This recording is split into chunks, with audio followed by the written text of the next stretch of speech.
cape out your game animal head fully. I know some of you packing in far want to pack out as light as possible. So hopefully this is beneficial to you, and we'll go over it. Today I'm working on a nice axis buck. I figured that this would be probably one of the animals that's kind of a good cross between an elk and a deer with its high pedicles and everything. So with that being said, let's jump into it.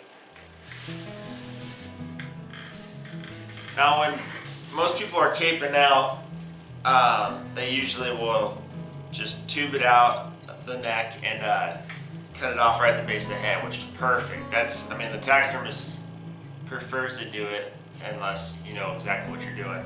But in this case, so you can kind of see where the hair kind of makes a point here. I'm going to make an incision, and I'll zoom in on that in a second. Make an incision down just to where you think you can get out the head, and then it's called a Y cut.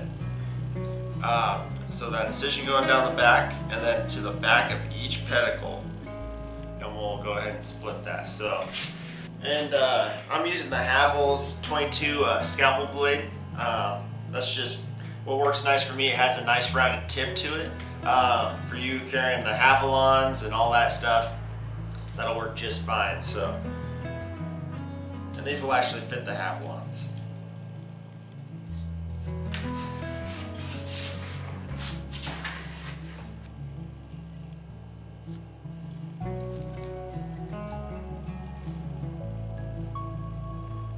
Just to the back of the pedestal here. Straight up cut as you can make it. And once we free up these ears, this will all be a lot easier to manage. But you gotta make these cuts first.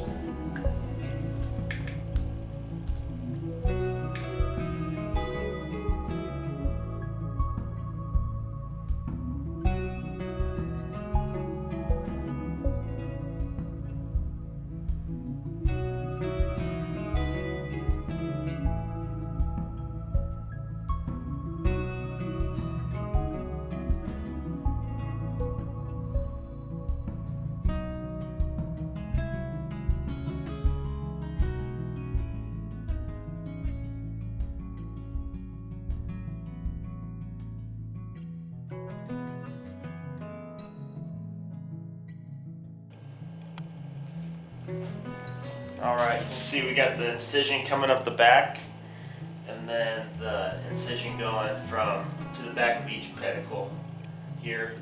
And like on an elk, these are higher raised too. On a whitetail, they sit a little lower, but same thing applies. So now we'll finish working around. You want to be sure to leave all that hair that's up attached, so you kind of want to scrape up against the bone going up underneath the pedicle there and freeing it.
Got one free there.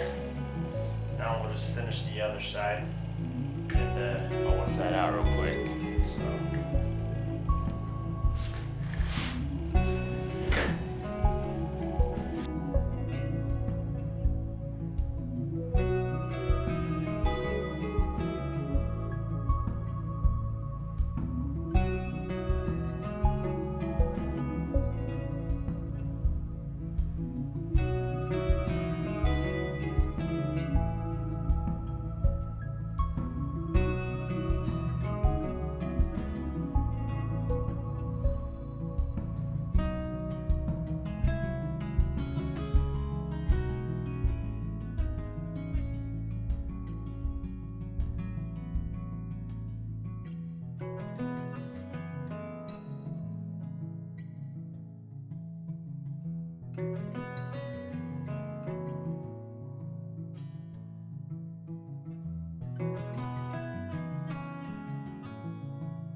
Alright, so there's 2 free pedicles.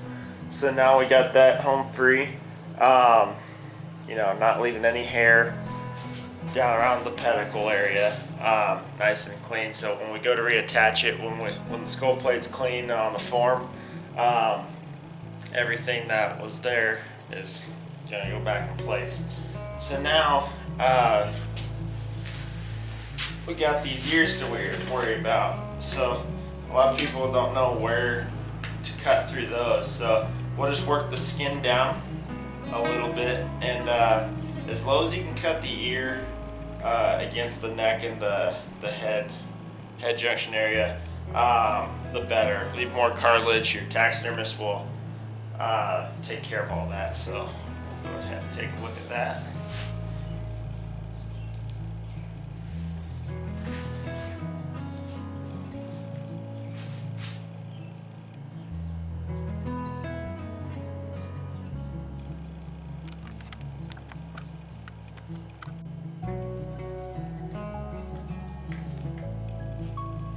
So as you start working your hide down around the neck, you'll feel like this cartilage area where the ear is connected. This is okay to cut through. Like, you can cut straight through it because the ears will be split later, and the ear butts will be rebuilt when it's being mounted. So just make sure it's as low to the neck and the head as you can get it, as you don't want to make any straight cuts anywhere else. So go ahead and cut through that. See that ear canal there. So, and then as you're cutting through the tissue, kind of do light work because you're going to come up to the hide again to where you're going to need to see your separation.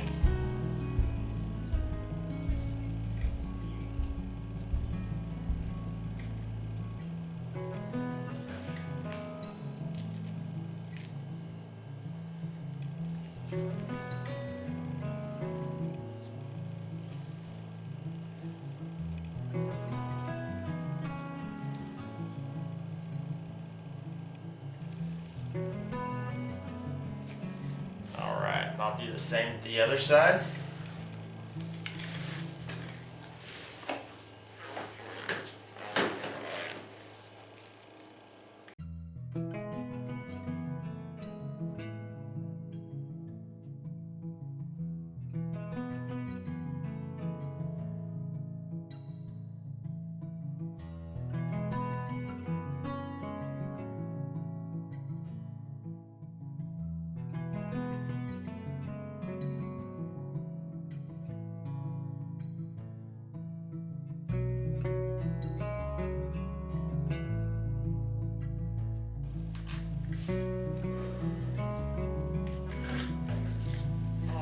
So now let's work it down to the eye area. Just keep working your hand down.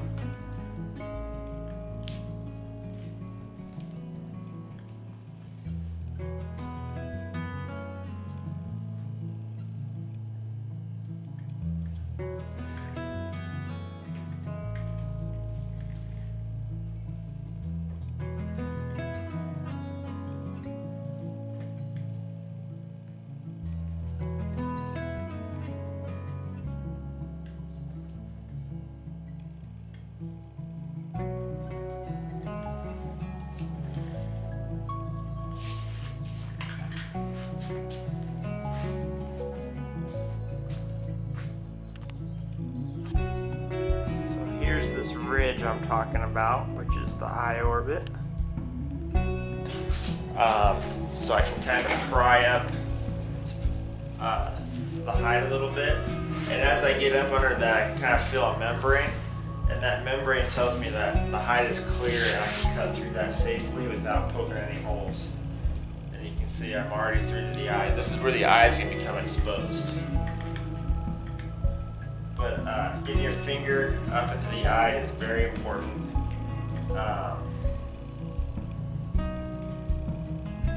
Because this is one of the most looked at things on a mount.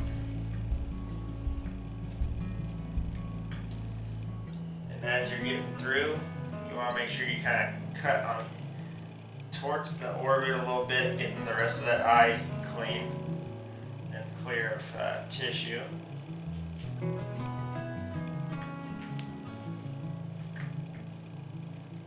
This is one of the things that deters people from wanting to skin out their heads fully in the first place, is the eye area.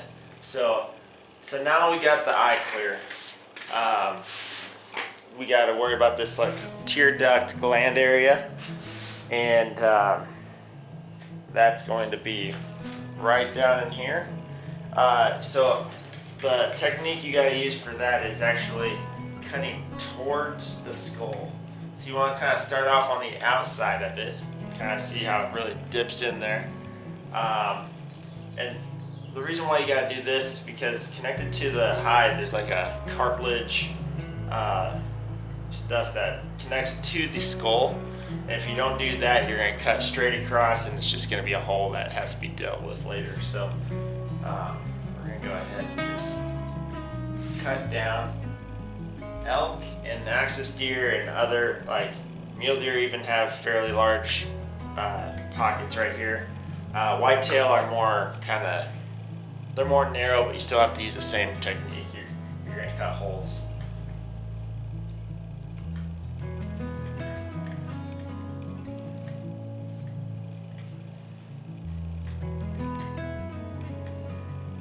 And this will all be tucked back into the form and sculpted back later.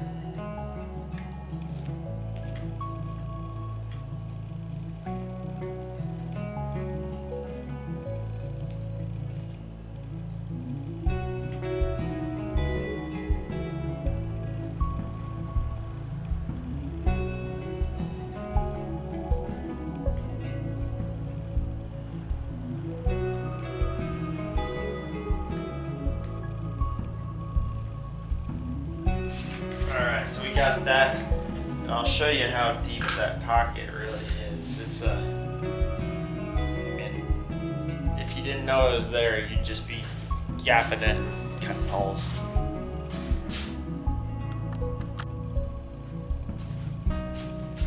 So we cleared the eye orbit, and there's this deep pit right here that goes down maybe close to about half an inch. So, like I said, you didn't know that. People just cut straight across thinking, oh, they're past the eye. And it's a nice hole in their cape, in their trophy. So, yeah, that's angle the knife down and scrape along the skull to free that cartilage and that gland area. So I'm gonna whip out the other side here, and we'll move on to the next part.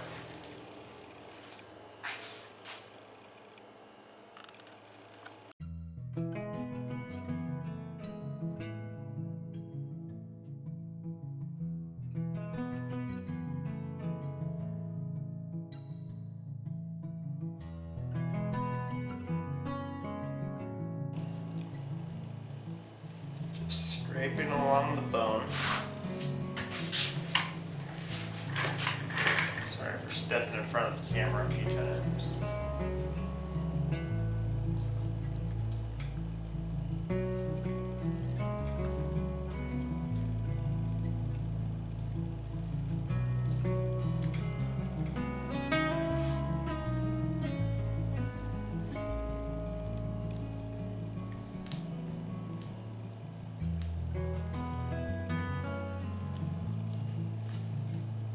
And the gland is free.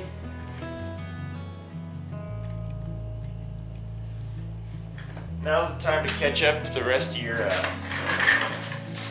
neck and throat area to where you're at on the snout there.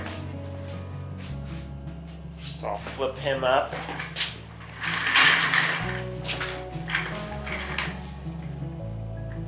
Catch that up.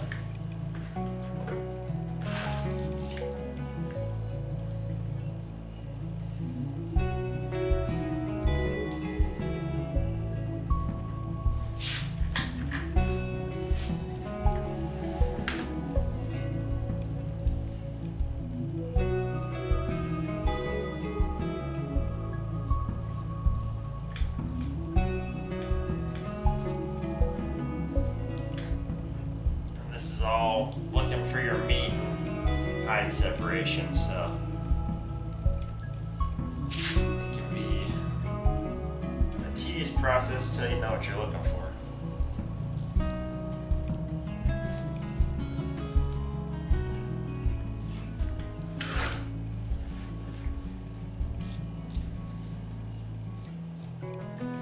Alright, so now I'm reaching the mouth region, and I mean, as most people know, it's not just towards the beginning, it protrudes way back into their cheek. So this is another thing where I like to get my hand back there. And depending if you're doing an open mouth or a closed mouth, regardless, treat it the same. You want to cut it back fairly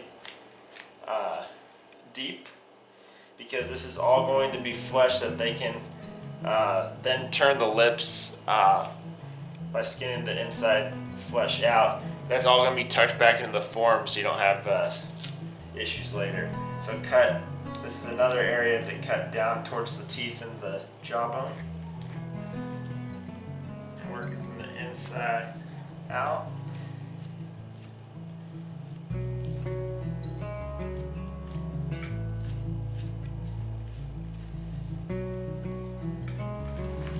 Kind of got to do the same amount on each side until you're clear. Reach inside there. And split the skin.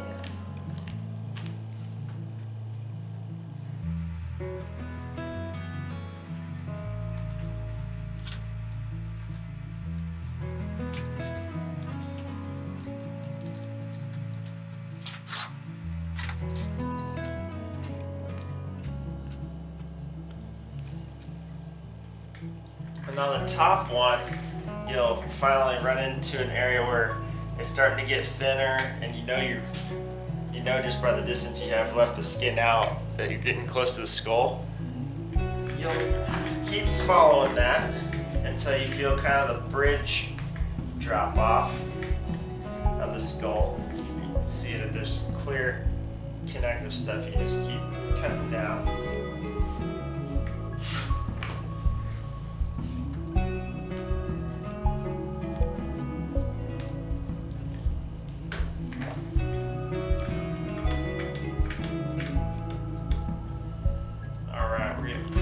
Close here. Keep working the lip up here.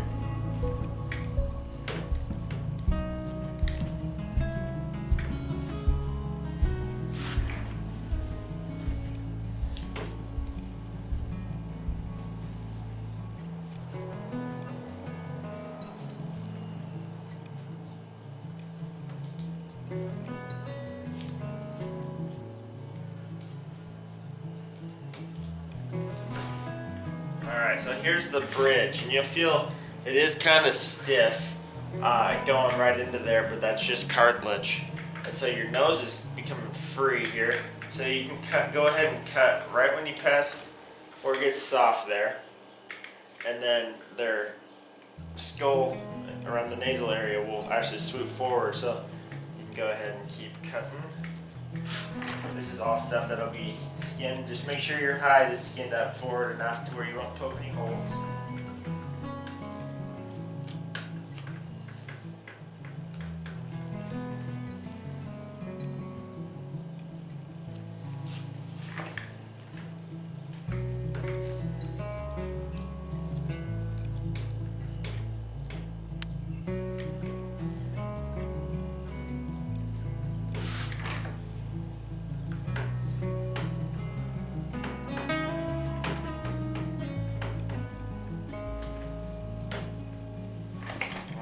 So, for the most part, your nose is clear at this point. And this is where I put the hide back on, and I like working the rest from the other side because you can work up the lip line.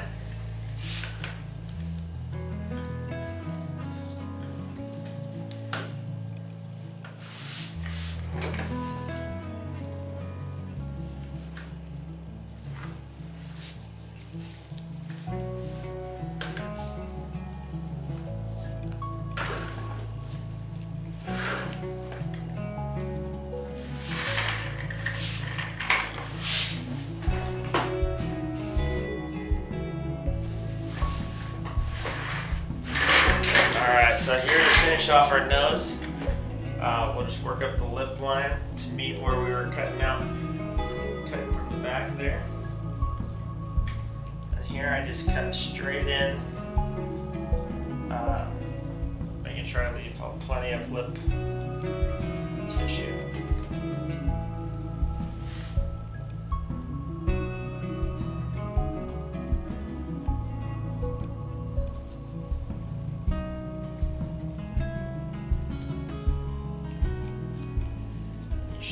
To where it's free. So at this point you can clear off the top part and do the same thing following the inside of the lower jaw, and your caping out's complete. So again, you want to cut towards the jaw here. Scalpel's getting a little dull. Should finish up the jaw.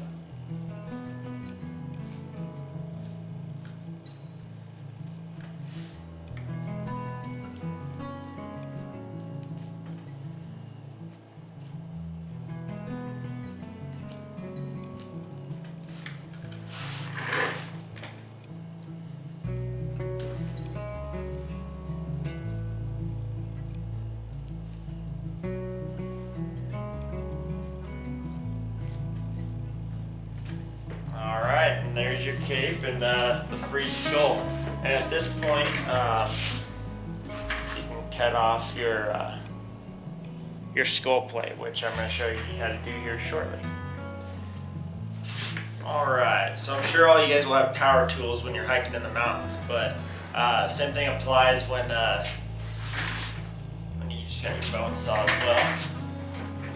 So from here, I like to look for a nice level spot right behind the eyes. It'll leave plenty of skull plate for the project that's going to be done at the taxidermist, and then I come in, angle back, and meet my cut. So I'm going to look for this level spot right in here. That's typically where I start.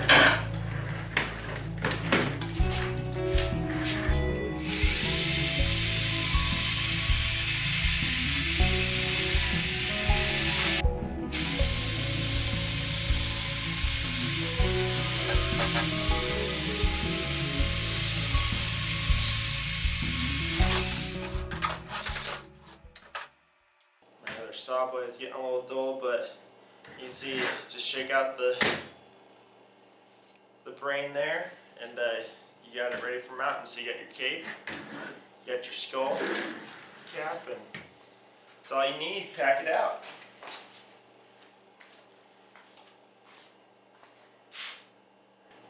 Hey everybody, thanks for watching. I hope this video was helpful for you for when you're down your next big trophy, having to pack it out.